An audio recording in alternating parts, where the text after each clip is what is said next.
Assalamualaikum warahmatullahi wabarakatuh. Selamat siang dan salam sejahtera bagi kita semuanya. Terima kasih kepada Bapak Ibu Guru yang telah hadir dalam kegiatan diseminasi aksi nyata program pendidikan guru penggerak budaya positif oleh Ibu Agung Budiwati SPD. Perkenalkan, saya selaku pembawa acara membacakan susunan acara pada siang hari ini. Yang pertama pembukaan, yang kedua sambutan kepala sekolah, yang ketiga penyampaian diseminasi, dan yang keempat adalah penutup. Marilah kita buka kegiatan pada siang hari ini dengan pembacaan doa bersama-sama menurut kepercayaan dan keyakinan masing-masing. Berdoa dipersilakan.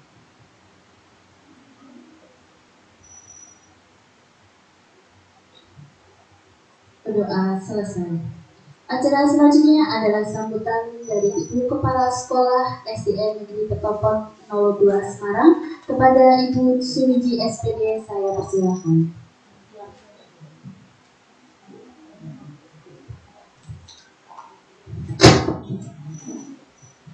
Bismillahirrahmanirrahim. Assalamualaikum warahmatullahi wabarakatuh. Marilah kita panjatkan puji syukur kehadirat Tuhan Yang Maha Esa, karena siang hari ini kita dapat menghadiri acara kegiatan yaitu diseminasi aksi nyata program pendidikan guru penggerak yang dilakukan oleh Ibu Agung Budiwati. Bapak Ibu semua, kegiatan ini adalah merupakan rangkaian kegiatan dalam pelaksanaan guru penggerak.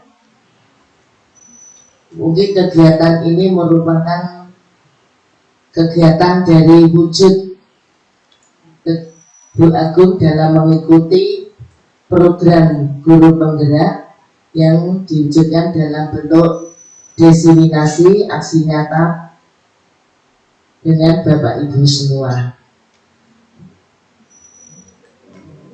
Hal ini juga dapat menjadi motivasi bagi Bapak Ibu semua, di mana untuk sekarang ini diharuskan oleh pemerintah semua guru yang sudah bisa untuk mengikuti kegiatan atau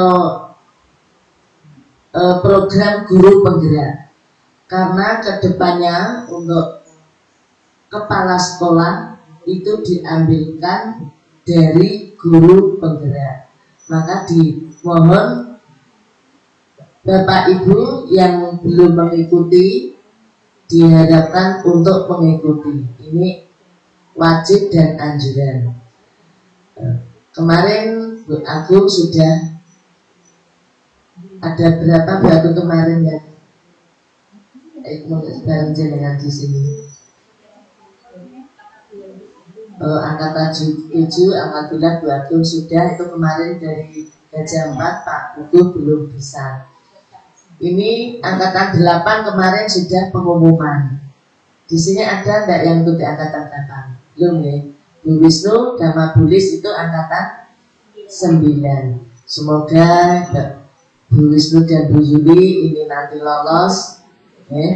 Dan kemarin sudah mengikuti tes kepala sekolah, ini syaratnya semoga lolos dan nanti akan menjadi calon kepala sekolah. Ya, untuk yang lainnya juga tetap semangat. Nanti semoga dapat mengikuti ya, geraknya Bu Agung ini, kemudian Bu Yuli dan Bu Lis. Semuanya saja ya. Karena kalau tidak, kalau ini jadi kepala sekolah tidak bisa. Tapi jangan dulu ya, nggak usah jadi kepala sekolah, jangan dulu ya. Kita ikuti saja. Ya. Ada aturannya nih. Usia. Oh, ada aturannya. Maksimal. Nah, ini kan banyak yang muda-muda ini. Kita disemangat. Itu mungkin ya, kegiatan guru penggerak ini juga tidak mengganggu dalam PBM tidak mengganggu karena ini tugas di luar itu ya. Dengan adanya teman kita yang sudah sampai diseminasi ini akan menjadi penyemangat kita, dan besok kita bisa yang lainnya yang belum bisa meniru. Mungkin itu saja yang dapat saya sampaikan. Semoga kegiatan hari ini Bu Atu dapat berjalan lancar dan nanti menghasilkan hasil yang lebih baik. Terima kasih perhatiannya. Mohon maaf jika ada kesalahan. Akhir kata, wassalamualaikum warahmatullahi wabarakatuh.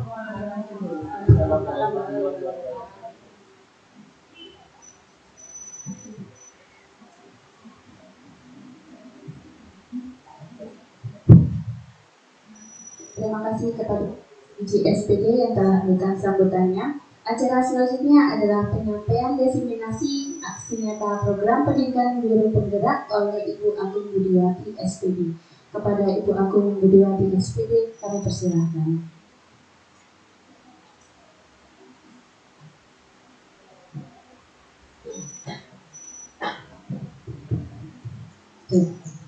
Terima kasih. Assalamualaikum warahmatullahi wabarakatuh. Selamat siang menjelang sore Bapak Ibu guru semua, rekan-rekan yang saya banggakan dan saya cintai. Izin untuk menyampaikan di depan mengenai budaya positif. Mungkin Bu Wiji mohon izin dan teman-teman semua. Bukan berarti saya berdiri di sini, mohon izin saya berdiri. Sudah lebih dari teman-teman semua tidak, tapi ini adalah tempat kita untuk saling berbagi dan belajar bersama. Di sini dalam pendidikan guru penggerak angkatan 7 yang saya ikuti sudah memasuki modul 1, di mana modul 1 itu ada 4 bagian. 1.1, 1.2, 1.3, dan 1.4. Ini adalah tugas aksi nyata diseminasi budaya positif ini ada masuk pada sesi 1.4, di mana bulan Januari, Februari ini off, tidak ada tugas yang online dan lokakarya, akan tetapi diwajibkan untuk melakukan aksi nyata di sekolah masing-masing ini, sehingga nanti ketemu lagi pada diklat dan lokakarya di bulan Maret. Izinkan saya untuk menyampaikan mengenai budaya positif yang saya terima. Mudah-mudahan ini nanti kita belajar bersama dan lebih mengerti apa yang dimau oleh kurikulum Merdeka ini. Sesi berbagi budaya positif, latar belakangnya adalah guru mempunyai peran penting dalam membangun atau mewujudkan budaya positif di kelas dan sekolah. Budaya positif merupakan perwujudan dari nilai-nilai atau keyakinan universal yang diterapkan di sekolah. Yang kedua, sekolah adalah rumah kedua bagi murid. Maka dari itu sebagai guru kita wajib mampu menciptakan lingkungan sekolah yang nyaman, sehat, dan menginspirasi murid dalam pembentukan karakter yang positif. Kemudian yang ketiga, budaya positif dimulai dari perubahan paradigma tentang teori kontrol. Sebagai guru, mungkin selama ini kita merasa berkewajiban mengontrol perilaku murid agar memiliki perilaku yang sesuai dengan apa yang guru harapkan. Tanpa sadar, kita sering memberikan hukuman kepada murid yang melakukan kesalahan dan memberikan imbalan terhadap perbuatan baik yang dilakukan murid kita. Nah, ini nanti akan dikupas apakah sudah sesuai atau bagaimana. Kemudian yang keempat, lingkungan yang menerapkan budaya positif akan sangat mendukung terciptanya suasana kondusif saling menghargai, dan memiliki semangat kebersamaan yang baik, sehingga warga sekolah merasa nyaman berada di sekolah. Untuk mewujudkan suasana yang baik itu, saya berusaha melakukan beberapa aksi nyata terkait penerapan budaya positif di sekolah dengan memanfaatkan peran sebagai pemimpin pembelajaran di kelas. Nanti salah satu contoh yang akan saya tampilkan adalah mengenai keyakinan kelas. Nah, modul 1.4 yang dipelajari, yang pertama adalah perubahan paradigma belajar, kemudian disiplin positif, kemudian motivasi perilaku manusia, kebutuhan dasar, posisi kontrol, restitusi keyakinan kelas, kemudian segitiga restitusi. Nah, yang pertama mengenai perubahan paradigma, ini diibaratkan kita bermain kegiatan kepalan tangan. Misalnya ada A dan B, Anda dan teman Anda, misalnya saya dan Bapak Ibu. Sobeklah secari kertas kecil, tulis benda atau sesuatu yang sangat berharga untuk Anda. Letakkan di salah satu tangan Anda dan genggaman benda atau sesuatu tersebut dengan segala daya. Buatlah sebuah kepalan. Jadi menulis sesuatu yang berharga, disimpan di kepal sekuat tenaga, jangan sampai bisa diambil oleh si B. Dan si B ini akan mencoba dengan sekuat tenaga juga dengan berbagai cara untuk meminta agar memberikan benda tersebut. Kira-kira apa yang terjadi? Ya. Pasti kita yang mempunyai sesuatu yang berharga itu akan sulit melepaskan. Bisakah kita mengontrol seseorang? Ya. Itu intinya, kita tidak bisa meminta apa yang sudah menjadi genggaman, apa yang barang berharga orang lain itu. Kita nggak bisa mengontrol seseorang. Intinya di sini, perubahan paradigma dari stimulus respon ke teori kontrol. Di pembelajaran ini kita akan belajar mengenai stimulus kontrol. Misalnya, yang pertama kita mencoba mengubah orang agar berpandangan sama dengan kita. Itu stimulus kontrol yang dulu. Tapi teori yang baru ini, teori kontrol adalah kita berusaha memahami pandangan orang lain tentang dunia.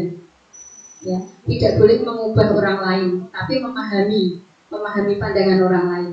Kemudian yang kedua, perilaku buruk dilihat sebagai suatu kesalahan. Tidak cukup sampai minta maaf. Yang teori kontrolnya, semua perilaku memiliki tujuan. Jadi kadang-kadang kalau kita melihat anak melakukan kesalahan, siswa kita lalu kamu salah, gitu. Tapi kita belum masuk ke teori kontrolnya bahwa anak itu berperilaku salah pasti mempunyai tujuan. Kemudian stimulus respon yang selanjutnya, orang lain bisa mengontrol saya.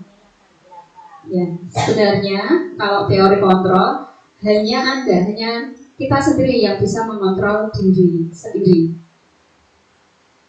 Kemudian stimulus respon yang berikutnya, saya bisa mengontrol orang lain.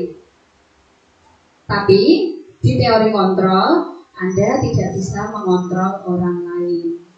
Jadi kayak saling bertolak belakang gitu. Pemaksaan ada pada saat rujukan gagal, itu stimulus respon.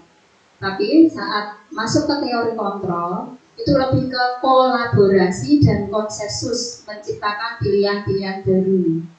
Ini nanti yang masuknya ke keyakinan kelas, misalnya yang dilakukan oleh Bapak Ibu Guru di kelas nantinya.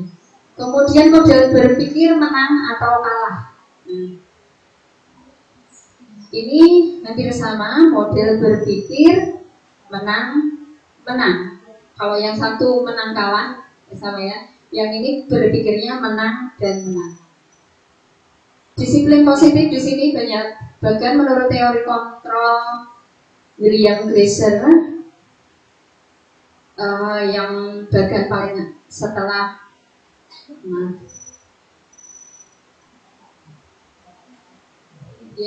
yang atas sendiri ini, Anda tidak bisa mengontrol orang lain, hanya Anda yang bisa mengontrol diri Anda.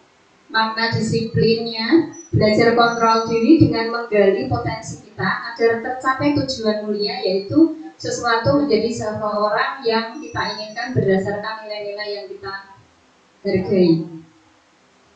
Kemudian semua perilaku memiliki tujuan. Itu masuk ke teori motivasi. Motivasi ada dua, itu nanti ada motivasi ekstrinsik dan motivasi intrinsik. Di sini teori motivasi untuk yang ekstrinsik ini masuk untuk menghindari hukuman, kemudian untuk mendapatkan imbalan. Jadi hukuman dan imbalan ini masuk motivasi ekstrinsik. Kemudian untuk menghargai diri sendiri, masuk ke nilai-nilai kebajikan universal, masuk ke keyakinan kelas. Ini adalah motivasi intrinsik, ini yang akan dikembangkan di guru penggerak ini. Kemudian yang model berpikir menang-menang, kolaborasi dan konsensus menciptakan pilihan-pilihan baru. Di sini akan belajar mengenai 5 posisi kontrol. Yang pertama, posisi kontrol penghukum. Kemudian yang kedua, posisi kontrol pembuat rasa bersalah. Yang ketiga, posisi kontrol sebagai teman. Yang keempat, posisi kontrol pemantau. Yang kelima, posisi kontrol manajer. Ini nanti kita akan belajar lebih lanjut mengenai ini. Biasanya Bapak Ibu guru masuk ke posisi kontrol yang mana, ini kita akan belajar. Kemudian dari posisi kontrol kita akan berkenalan dengan segitiga restitusi, di mana di dalam segitiga restitusi itu ada 3 tahapan. Yang pertama, menstabilkan identitas. Yang kedua, validasi kebutuhan. Yang ketiga, menanyakan keyakinan. Kemudian mengenai teori William Glasser, ini realitas atau kebutuhan kita berbeda. Kita berusaha memahami pandangan orang lain tentang dunia. Setiap orang memiliki gambaran berbeda. Kemudian muncullah 5 kebutuhan dasar manusia. Kebutuhan tentang penguasaan, kebutuhan tentang kasih sayang dan rasa diterima, kebutuhan kesenangan, dan kebutuhan kebebasan. Nah, apa makna disiplin? Disiplin berasal dari kata Latin disiplina yang artinya belajar. Makna asal dari kata ini berkonotasi dengan disiplin dari diri dari murid-murid Socrates dan Plato. Disiplin diri membuat orang menggali potensinya menuju sebuah tujuan apa yang dia hargai. Apakah makna disiplin? Makna disiplin sering berubah menjadi sesuatu yang dilakukan seseorang pada orang lain untuk mendapatkan kepatuhan. Jadi kadang-kadang kita menyuruh anak untuk disiplin, berarti anak itu harus patuh. Nah, seperti itu. Kecenderungan umum adalah menghubungkan kata disiplin dengan ketidaknyamanan, bukan dengan apa yang kita hargai atau pencapaian suatu tujuan mulia. Ini beberapa makna disiplin. Kemudian kita kaitkan dengan nilai-nilai kebajikan universal. Apa itu nilai-nilai kebajikan universal? Nilai-nilai kebajikan adalah sifat-sifat positif manusia yang merupakan tujuan mulia yang ingin dicapai setiap individu. Nilai-nilai tersebut bersifat universal dan lintas bahasa, suku, bangsa, agama, maupun latar belakang. Jadi, setiap perilaku atau perbuatan memiliki suatu tujuan. Itu seperti yang diutarakan oleh Dr. William Glasser pada teori kontrol tahun 1984. Dengan mengaitkan nilai-nilai kebajikan yang diyakini seseorang, maka motivasi intrinsiknya akan terbangun, sehingga menggerakkan motivasi dari dalam untuk dapat mencapai tujuan yang diinginkan. Ini menurut Dian Gosen 1998. Ini yang penting Bapak Ibu dosen yang apa ini nanti menggerakkan motivasi dari dalam untuk mencapai tujuan mulia yang diinginkan. Ya, motivasi dari dalam ini yang harus kita bangun di diri murid-murid kita, siswa-siswi anak didik kita, supaya mempunyai perilaku yang baik, berbudi pekerti yang luhur, tanpa harus ada hukuman, tanpa ada harus diberi hadiah. Jadi memang di dalam dirinya itu sudah terbentuk, aku harus berperilaku yang baik biarpun tidak ada hukuman, biarpun tidak ada penghargaan atau hadiah seperti itu. Nilai-nilai kebajikan yang ingin dicapai oleh setiap anak Indonesia kita kenal dengan profil pelajar Pancasila. Jadi setelah nilai-nilai kebajikan universal yang beraneka ragam itu dikerucutkan untuk anak-anak sekolah di kurikulum ini, di pembelajaran guru penggerak ini menjadi profil pelajar Pancasila seperti halnya dengan di kurikulum Merdeka, yang mana yang isinya beriman, bertakwa kepada Tuhan Yang Maha Esa dan berakhlak mulia, kemudian mandiri, bernalar kritis, berkebinekaan global, bergotong royong dan kreatif. Kemudian 3 teori motivasi perilaku manusia.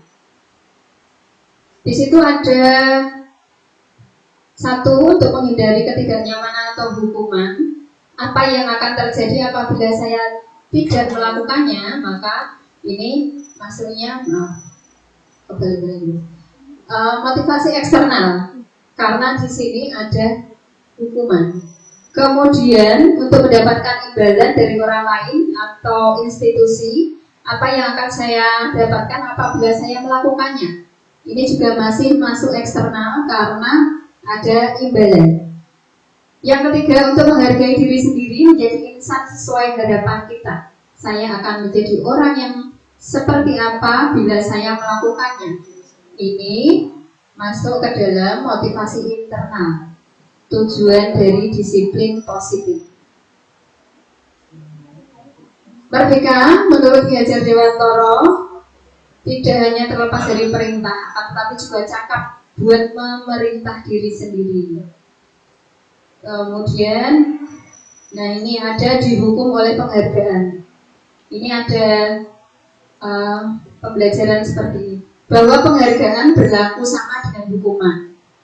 Dalam arti meminta atau membujuk seseorang melakukan sesuatu untuk memenuhi suatu tujuan tertentu dari orang yang meminta atau membujuk.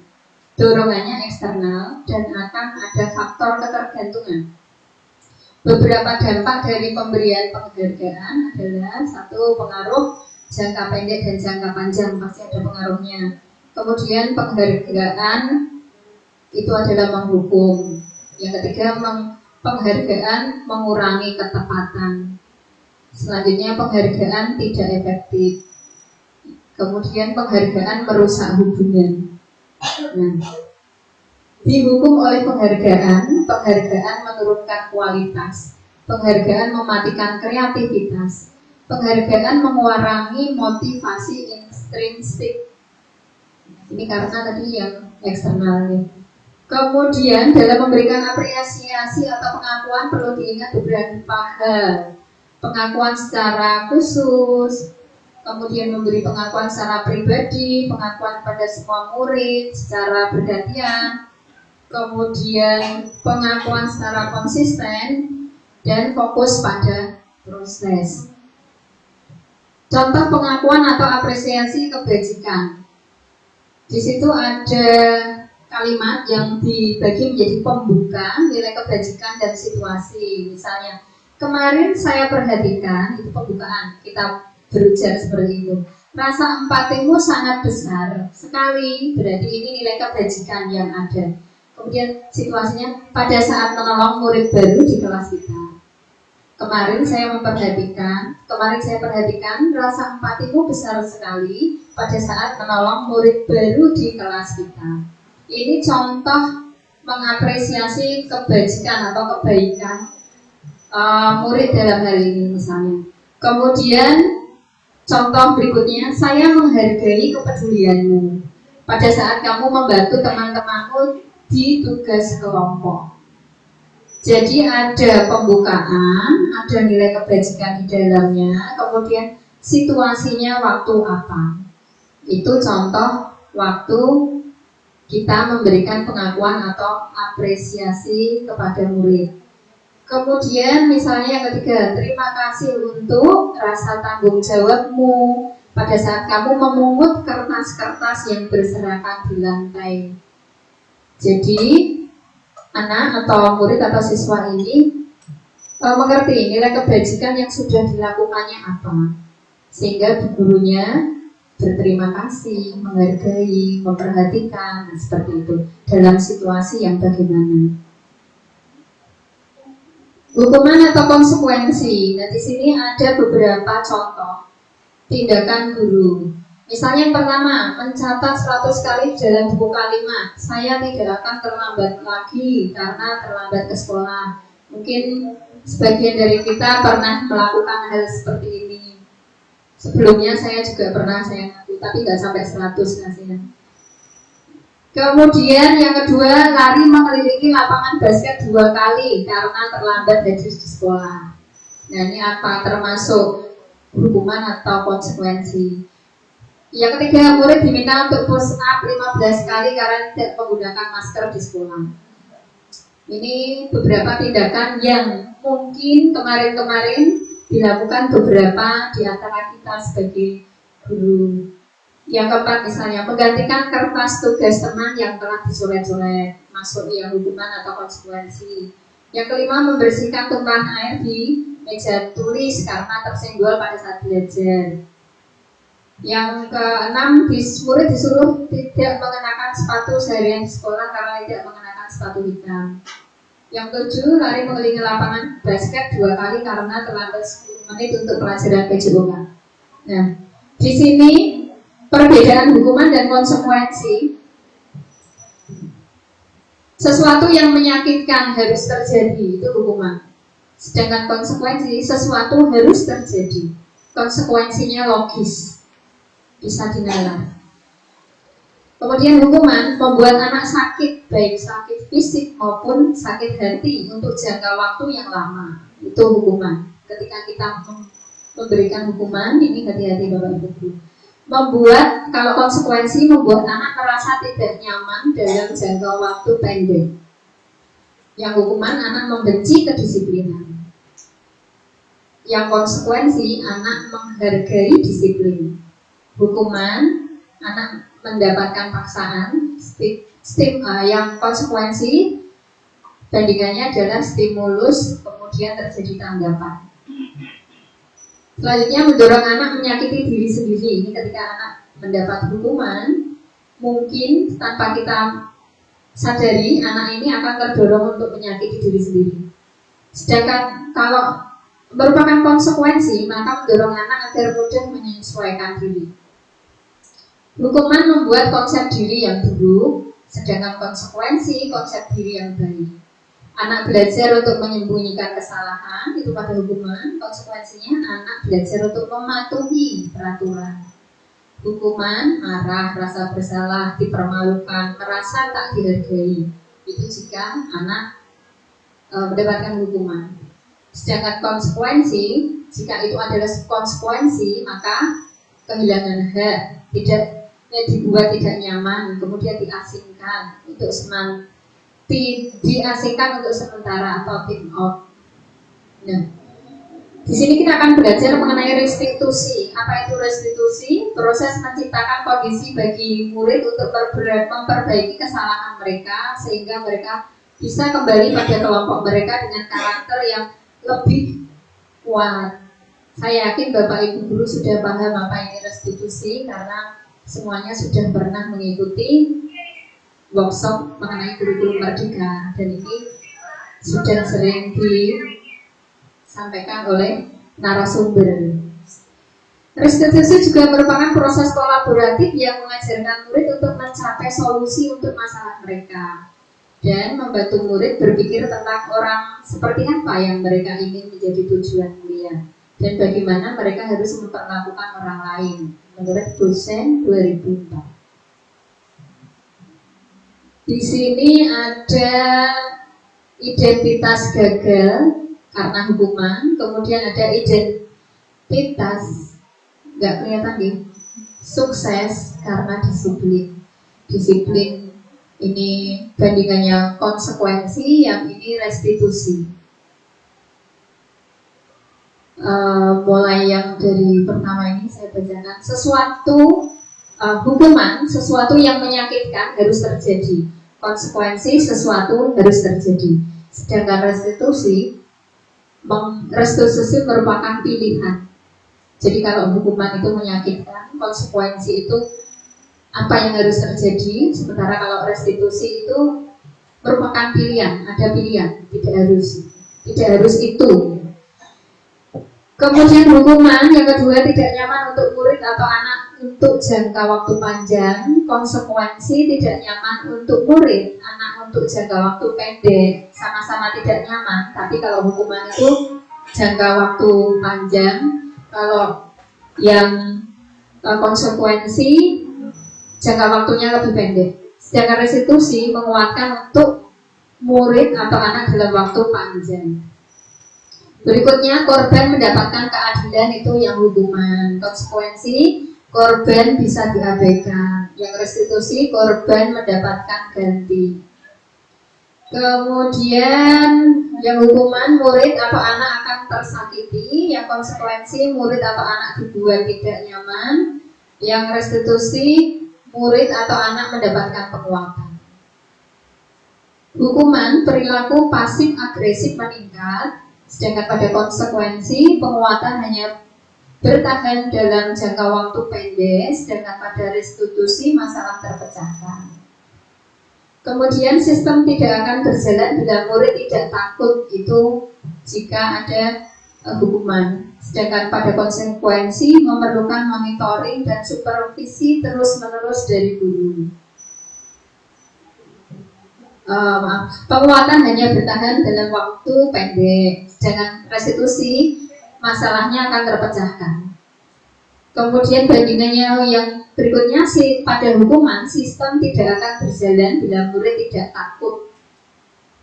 Kemudian pada konsekuensi memerlukan monitoring dan supervisi terus-menerus dari guru. Pada restitusi murid belajar bertanggung jawab untuk perilakunya. Yang berikutnya, pada hukuman berlaku hanya pada sebuah institusi, tidak berlanjut pada kehidupan nyata.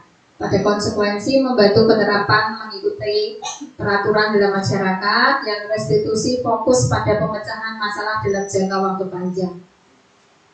Hukuman peraturannya adalah kamu harus. Pada konsekuensi, apa peraturannya? Mampukah kamu melakukannya? Terima kasih. Sedangkan pada restitusi, apa yang kamu yakini? Apa yang bisa kamu lakukan untuk memperbaiki masalah ini? Kemudian pada hukuman, murid atau anak membenci peraturan. Konsekuensi, murid atau anak menghormati peraturan. Pada restitusi, murid atau anak menghormati dirinya dan orang lain. Ini yang diharapkan. Sehingga hukuman itu identitas gagalnya menjadi negatif. Konsekuensi identitas suksesnya menjadi netral. Sedangkan pada restitusi identitas suksesnya menjadi positif. Negatif, netral, positif. Ciri-ciri restitusi ini sudah saya cobakan di anak-anak di kelas saya.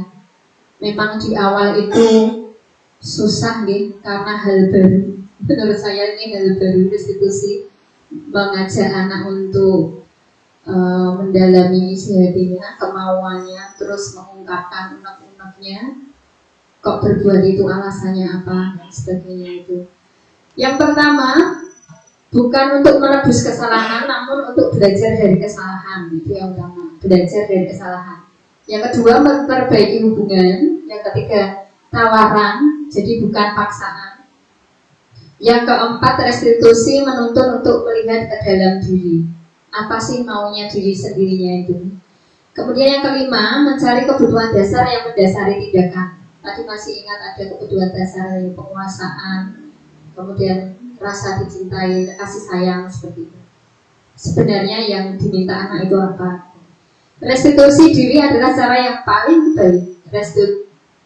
Restitusi fokus pada karakter, bukan tindakan. Yang kedelapan, restitusi fokus pada solusi. Yang terakhir, 9, restitusi mengembalikan murid yang berbuat salah pada kelompoknya. Diharapkan nanti sudah kembali ke kelompoknya dengan tidak berbuat salah lagi. pembelajarannya ini mengenai keyakinan kelas. Jadi nilai-nilai kebajikan universal di breakdown menjadi profil pelajar Pancasila, kemudian diimplementasikan ke dalam kelas kita, ke anak-anak dengan membuat keyakinan kelas ini. Mengapa tidak peraturan saja, mengapa harus keyakinan kelas? Nah, ini dicontohkan ketika pandemi kemarin. Mengapa kita memiliki peraturan 3M? Menggunakan masker, mencuci tangan, dan menjaga jarak 1,5 meter. Kenapa kita memiliki peraturan harus datang tepat waktu pada saat mengikuti pelatihan atau pada saat waktu datang ke sekolah? Untuk mendukung motivasi intrinsik, kembali ke nilai-nilai atau keyakinan-keyakinan yang lebih menggerakkan seseorang dibandingkan mengikuti serangkaian peraturan-peraturan itu menurut dosen. Dan saya punya Bapak Ibu Guru terlalu lama. Kita jeda sebentar, breaking dulu sebentar. Masih semangat ya Bapak Ibu? Oke. Kita coba tepuk aja biar semangat, biar nggak ngantuk. Tepuk tunggal dan tepuk ganda yang paling enak itu, gampang. Berdiri semua nih. Yo. Saya berdiri terus, kalau capek saya duduk. Saya pengen berdiri. Sekarang kita berdiri semua.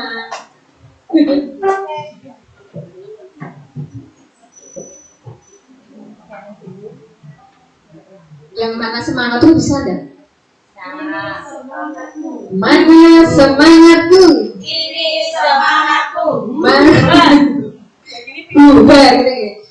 Dua kali baru buah. Mana semangatku? Ini semangatku. Mana semangatku? Ini semangatku. Buah. Oke. Mana semangatku? Ini semangatku. Mana semangatku? Ini semangatku. Buah. Dan sekarang gini ya. Tepuk tunggal, tunggal, ganda, tunggal. Tunggal, ganda, tunggal.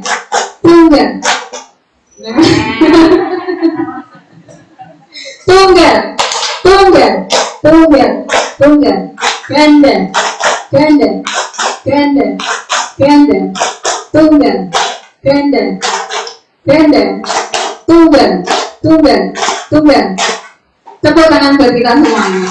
Terima kasih, silakan kembali ke tempat duduknya masing-masing.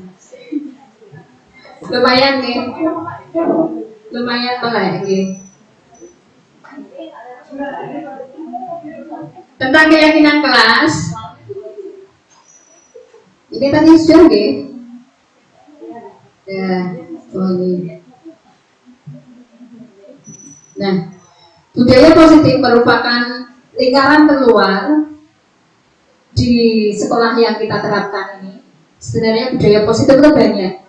Di sekolah kita sudah banyak melakukan budaya-budaya positif yang kita sudah lakukan untuk terus dikembangkan dan supaya bisa lebih diterapkan lagi di anak-anak. Misalnya kalau pagi sudah diawali dengan bunyi mulai kita untuk menyambut kedatangan siswa. Jadi 5S-nya ada terlaksana di situ. Salam, senyum, sapa, sopan, santun gitu. Kemudian berikutnya kalau budaya positif itu lingkaran besarnya. Ini kemudian berikutnya adalah lingkungan positif. Budaya positif akan menciptakan lingkungan yang positif. Lingkungan positif ini di dalam kelas akan memiliki keyakinan kelas. Nah, keyakinan kelas ini bermula dari peraturan kelas. Kalau dibalik, budaya positif di sekolah itu bermula dari peraturan kelas, kemudian keyakinan kelas menjadi lingkungan yang positif, dan budaya positif melingkupi keseluruhannya.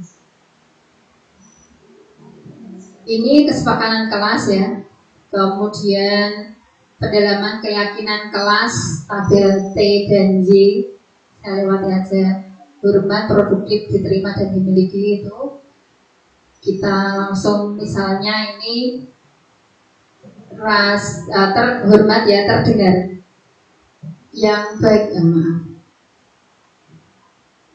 Yang ini enggak kelihatan ya. Terdengar satu orang berbicara, yuk saya bantu. Kita bisa selesaikan ini bersama. Terima, tolong ya, permisi. Boleh saya pinjam? Nanti akan segera saya kembalikan. Itu adalah beberapa keyakinan kelas yang berhubungan dengan rasa hormat. Dan ketika didengarkan kata-kata yang muncul, contohnya adalah seperti ini.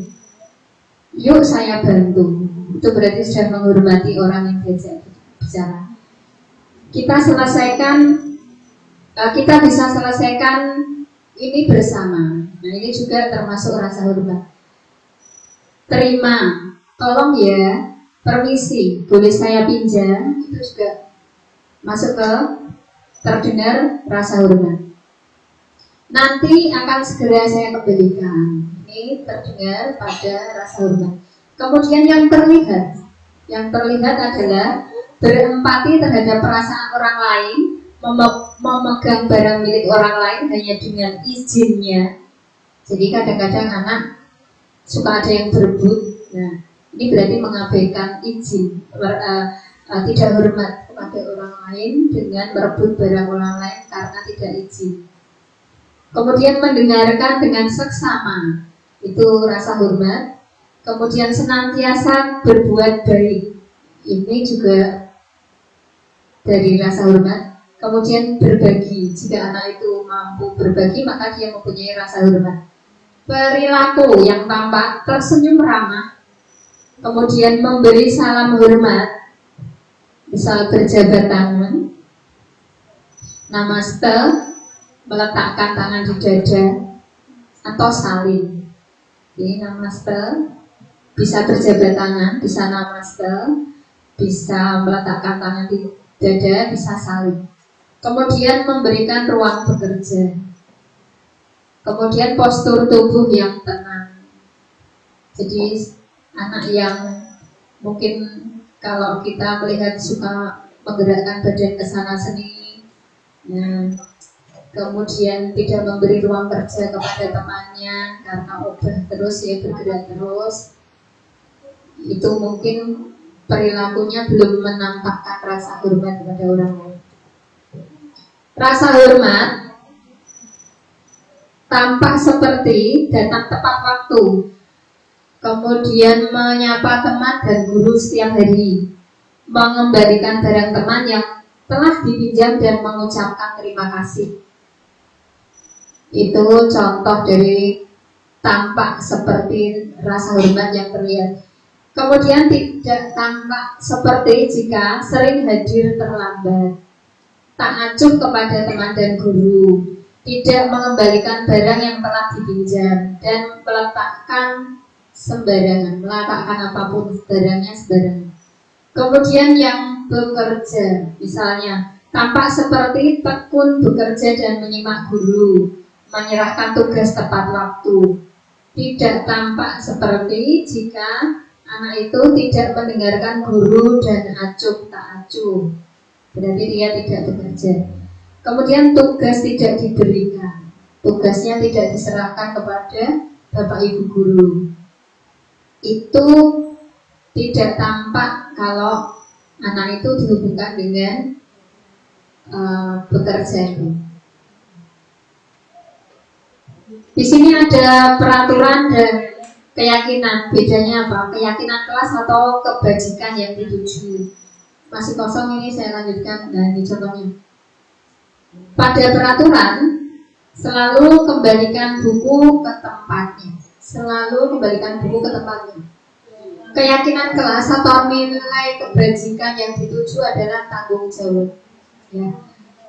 Jika anak itu sudah bisa mengembalikan buku ke tempatnya, berarti anak itu sudah mempunyai rasa tanggung jawab. Yang kedua, dilarang mengganggu orang lain. Peraturannya adalah dilarang mengganggu orang lain. Berarti keyakinan kelas atau nilai yang dituju adalah menghormati orang lain dan diri sendiri. Jadi di sekolah 5 menit sebelum pembelajaran dimulai, berarti keyakinannya adalah menghormati orang lain, komitmen pada tujuan atau mempunyai komitmen, berkomitmen.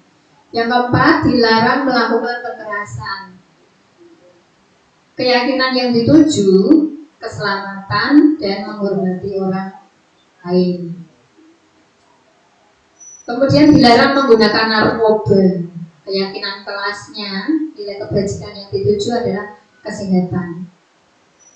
Kemudian bergantian atau menunggu giliran, peraturannya seperti itu, berarti keyakinan kelasnya atau nilai kebajikan yang dituju adalah menghormati orang lain dan kesabaran.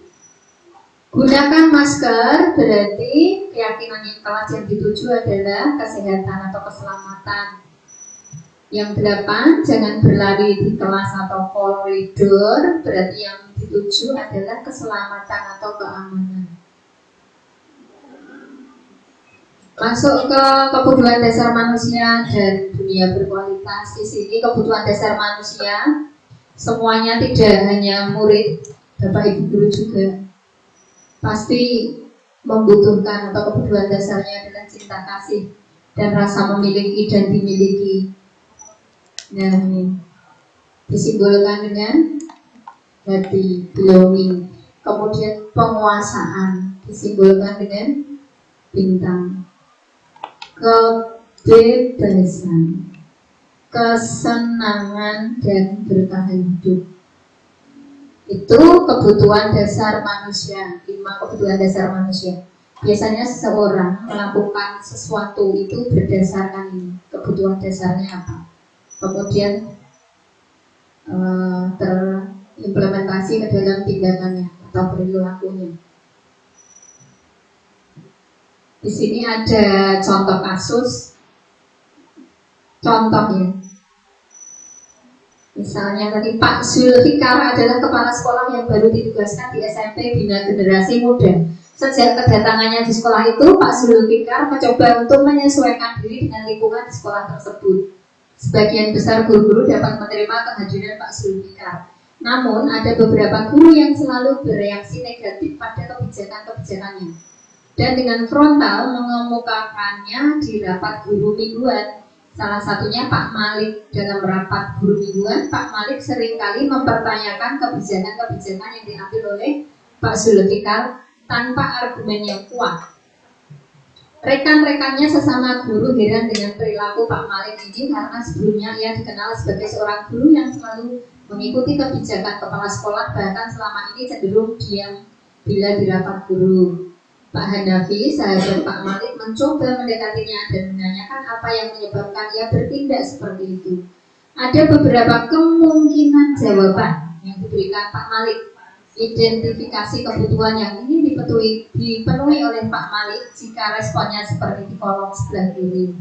Bila Anda berada dalam posisi Pak Zulfikar dan mendengar informasi dari Pak Hanafi tentang Pak Malik melakukan hal itu, apa yang akan Anda lakukan pada Pak Zulfikar agar kebutuhannya terpenuhi? Coba kita lihat jawaban Pak Malik. Tadi kan ditanya kok suka di rapat, sukanya bertanya yang tidak sesuai argumen gitu. Jawaban Pak Malik ketika dia menjawab, iseng aja sih, aku senang lihat kepsek baru itu, kebingungan kalau aku tanya-tanya di rapat. Jawaban pertama. Nah, ini berarti jawabannya iseng. Pak Malik ini ingin memenuhi kebutuhan dasarnya, kesenangan. Ya, dia mempunyai kesenangan kalau melihat kepsetnya kebingungan. Kebutuhan dasar manusia yang kesenangan melihat. Jika jawabannya Pak Malik seperti nomor 1. Kemudian yang kedua, jika jawaban Pak Malik, ya biar dia kenal sama aku dan aku ingin nantinya bisa dekat sama dan kerja bareng sama dia. Kayaknya orangnya baik sih. Berarti ini kalau model jawabannya seperti itu, Pak Malik ini mempunyai kebutuhan cinta dan kasih sayang. Berarti kurang cinta, kurang kasih sayang, sehingga membutuhkan hal itu untuk melakukan ini. Kepengen dicintai dan dikasih sayangi kepala sekolah yang baru. Kemudian yang ketiga, Saya sebenarnya nggak paham beliau bicara apa tadi Pak Zulfikar, makanya saya tanya-tanya aja. Daripada saya kelihatan tidak paham, maka aku yang udah guru senior di sini, tapi kelihatannya nggak paham, malu dong. Nah, berarti kalau jawabannya seperti ini, jawabannya Pak Malik, beliau mempunyai kebutuhan penguasaan. Mungkin barunya dianggap berebut kekuasaannya dia sebagai senior. Jadi seperti bertanya yang tidak mempunyai argumen yang kuat pada waktu rapat-rapat kepala sekolah yang baru. Kemudian bila jawaban Pak Malik, gaya ngomongnya Pak Zulfikar itu monoton sekali ya, bosan jadi mendengarnya. Saya pikir tidak akan selesai-selesai. Ngomongnya begitu saja, nggak ada cara lain ya untuk menyampaikan materi dia. Nah, kalau jawaban Pak Malik seperti ini, berarti Pak Malik ini membutuhkan kebutuhan dasar kebebasan, bebas lepas, gitu. Tak senangnya dhewe, gitu. Nah, itu mengenai kebutuhan dasar. Kemudian masuk ke posisi kontrol. Posisi kontrol teori motivasi perilaku itu di sini ada menghindari hukuman atau kontrol dari luar, ada peran kontrol penghukum, yang kedua membuat orang merasa bersalah, kemudian ada posisi kontrol sebagai teman dan pemantau atau monitoring, yaitu menghadapkan imbalan dari orang lain yang kontrol dari luar, dan yang paling pojok, kotak paling pojok ini sebagai manajer atau pengelola, menghargai diri sendiri, kontrol dari dalam. Guru berbuat apa yang diperbuat guru ketika menjadi posisi kontrol penghukum. Biasanya guru menghardik, menunjuk-nunjuk, menyakiti, menyindir siswa. Kemudian jika itu guru sebagai posisi kontrol pembuat merasa bersalah, bermula dari berceramah, kemudian mengatakan seharusnya dan sebagainya. Tapi jika guru bertindak sebagai posisi kontrol teman, membuatkan alasan-alasan untuk siswa-siswanya. Sebagai pemantau, menghitung dan mengukur. Sedangkan manajer mengajukan pertanyaan-pertanyaan. Saya kepedot ini ya. Hasilnya, jika sebagai penghukum, maka akan terjadi anak memberontak, menyalahkan orang lain dan berbohong. Jika di sini posisi kontrol pembuat orang merasa bersalah ini, maka anak ini akan cenderung menyembunyikan, menyangkal, berbohong, hampir sama. Kemudian ketika sebagai teman, maka akan ketergantungan. Sebagai pemantau, menyesuaikan diri bila diawasi. Menyesuaikan diri, jadi anak akan menyesuaikan diri jika diawasi. Kalau nggak ada pengawasan ketat, ya balik lagi. Sedangkan pada manajer menguatkan pribadi. Pada kontrol menghukum, siswa meletakkan guru di luar dunia berkualitas. Pada pembuat orang merasa bersalah, siswa meletakkan guru di dalam dunia berkualitas. Pada kontrol sebagai teman, siswa meletakkan guru sebagai orang yang sangat penting di dunia berkualitas. Pada saat kontrol pemantau, siswa meletakkan guru, peraturan dan hukum di dunia berkualitas. Sedangkan pada kontrol manajer, siswa meletakkan dirinya sebagai individu yang positif dalam dunia berkualitas. Ya, yang dimau, yang paling ideal, ini yang posisi kontrol manajer ini. Tetapi terkadang kita juga melakukan yang menghukum, membuat orang merasa bersalah sebagai teman atau sebagai pemantau. Ini coba nanti kita refleksi pada diri kita masing-masing. Kemudian di sini dilihat Pada penghukum, maka siswa biasanya kalau ketemu sama guru yang suka ngukum, biarkan saja, nanti juga marah-marah lagi. Sering dimarahi gurunya, lama-lama dia merasa biar saja, nanti juga marah-marah lagi. Akibatnya pada siswa mengulangi kesalahan yang sama jika kontrol kita adalah kontrol penghukum. Kemudian pembuat orang merasa bersalah. Siswa akan mengatakan maafkan saya. Akibatnya pada siswa merasa rendah diri. Sebagai teman, saya pikir bapak atau ibu teman saya, ternyata begitu. Jadi siswa ini merasa nyaman gurunya sebagai teman. Akibatnya pada siswa akan menjadi anak yang lemah dan tidak mandiri karena merasa gurunya adalah teman, suka belani kalau dia melakukan kesalahan. Kemudian jika kita berperilaku kontrol sebagai pemantau, maka siswa akan berkata berapa banyak bintang yang saya harus peroleh, berapa halaman yang saya harus tulis. Nah, akibatnya pada siswa menitik beratkan pada apa akibat atau hadiah yang akan diterimanya. Sedangkan pada manajer, bagaimana caranya saya bisa memperbaiki keadaan, itu siswa akan berkata demikian. Kemudian akibatnya pada siswa mengevaluasi diri, bagaimana cara memperbaiki diri.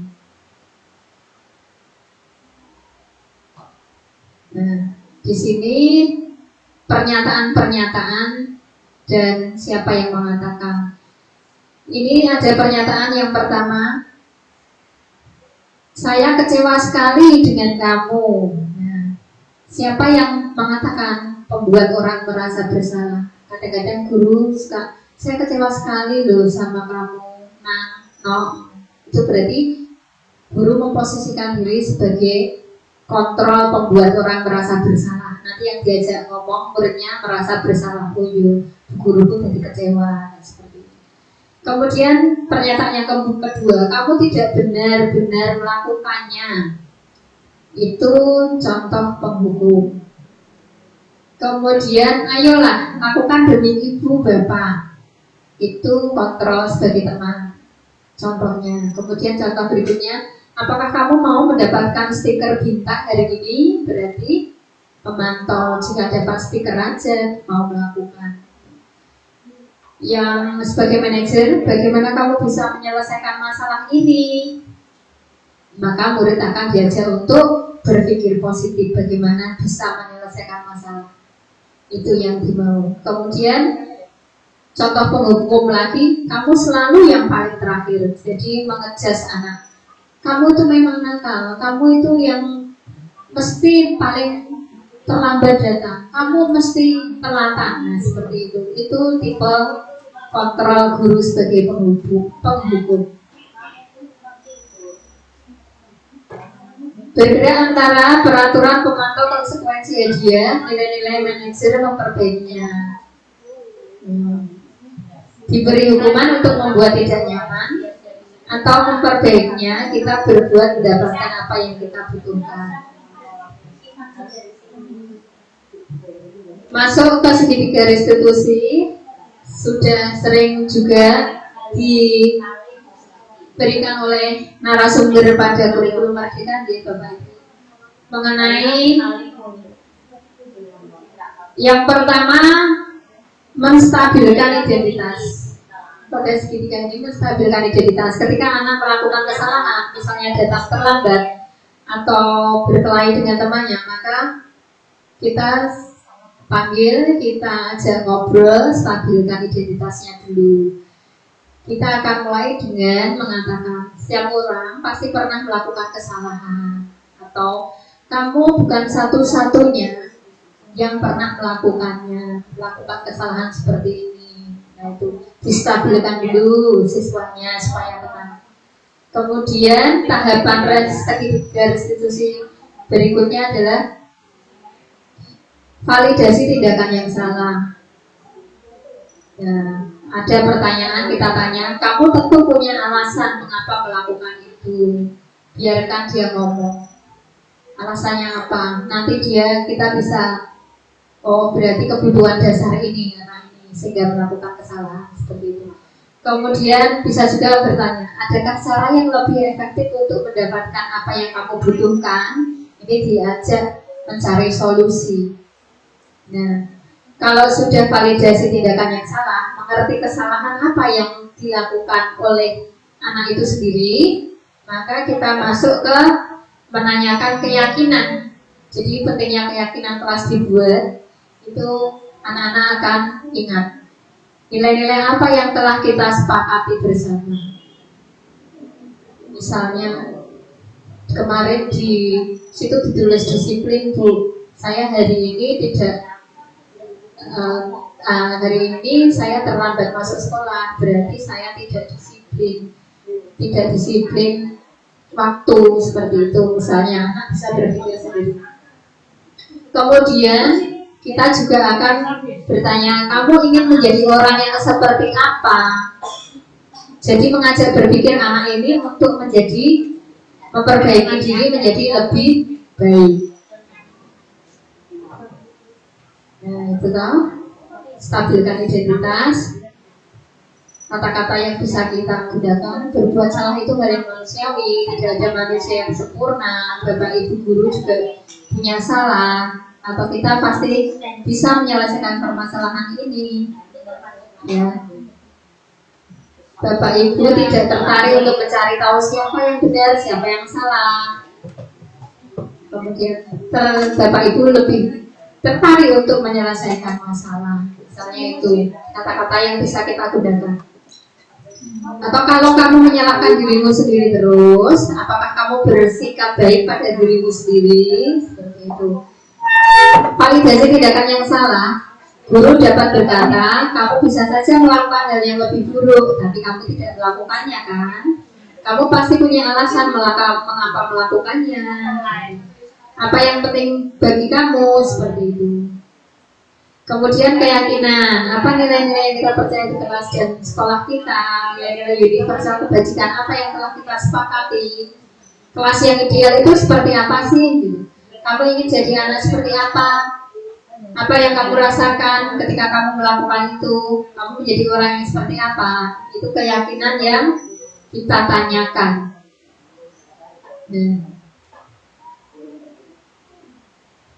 Ini kreatif. Kemudian setelah mengadakan restitusi, kita refleksi.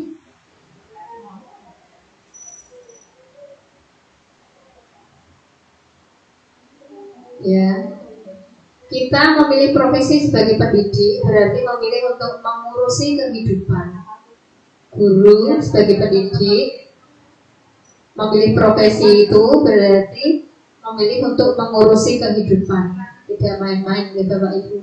Memilih untuk bertanggung jawab dalam meningkatkan kualitas manusia, tidak hanya kualitas barang dagangan tapi kualitas manusia anak didik kita. Memilih untuk bertanggung jawab bagi kehidupan orang banyak. Tak perlu gengsi, saling belajar, saling memberi masukan. Jadilah seperti air, teguh pendiriannya, namun juga siap untuk menyesuaikan diri dalam menjalani proses belajar yang dilalui. Itu sesi dari Ibu Jeko Beja, sesi pembekalan fasil 2021. Terima kasih. Sampai di sini pemaparan diseminasi saya. Yang terakhir itu tadi, semoga ada manfaatnya. Menambah satu sebentar. Ini ya. Saya akan perlihatkan video ketika saya melakukan aksi nyata membuat keyakinan kelas di kelas 6C.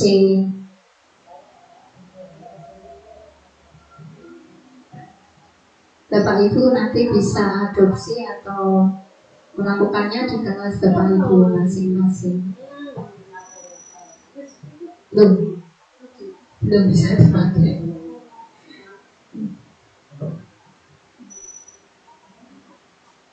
Ini bisa.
Silakan ditempel di papan tulis. Mas ya.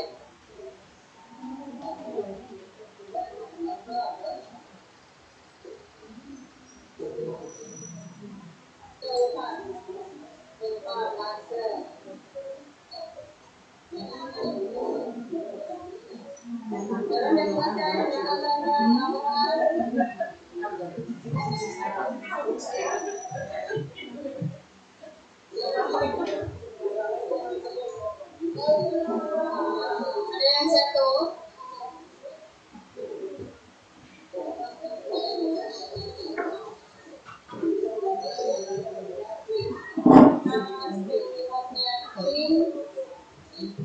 Gelasnya ya.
Itu tadi tayangan ketika membuat keyakinan kelas yang sudah terlaksana di kelas 6C, sehingga anak-anak kalau membuat kesalahan coba lihat keyakinan kelas di belakang itu, keyakinan kelas apa yang sudah kamu langgar hari ini, seperti itu. Keyakinan kelas apa, seperti itu. Kemudian bisa digunakan restitusi keyakinan seperti tadi. Demikian dari saya. Diseminasi ini mudah-mudahan ada manfaatnya. Terima kasih sekali Bapak Ibu Guru dan teman-teman semua sudah meluangkan waktu sampai dari pagi sampai siang melanjutkan rapat dan mendengarkan saya berdiri di sini. Sekali lagi terima kasih. Mohon maaf apabila ada kesalahan. Wassalamualaikum warahmatullahi wabarakatuh.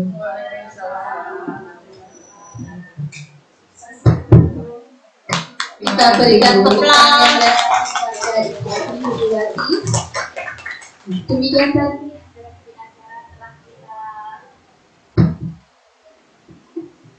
telah kita lalui. Terima kasih kepada Bapak Ibu Guru yang sudah berkenan hadir, memberikan dukungan dan partisipasinya sehingga acara pada sore hari ini terlaksana dengan lancar. Izinkan saya selaku pembawa acara mengucapkan maaf apabila dalam pelaksanaan kegiatan diseminasi pada sore hari ini masih banyak kekurangan. Akhirnya kami tutup kegiatan pada sore hari ini. Wassalamualaikum warahmatullahi wabarakatuh.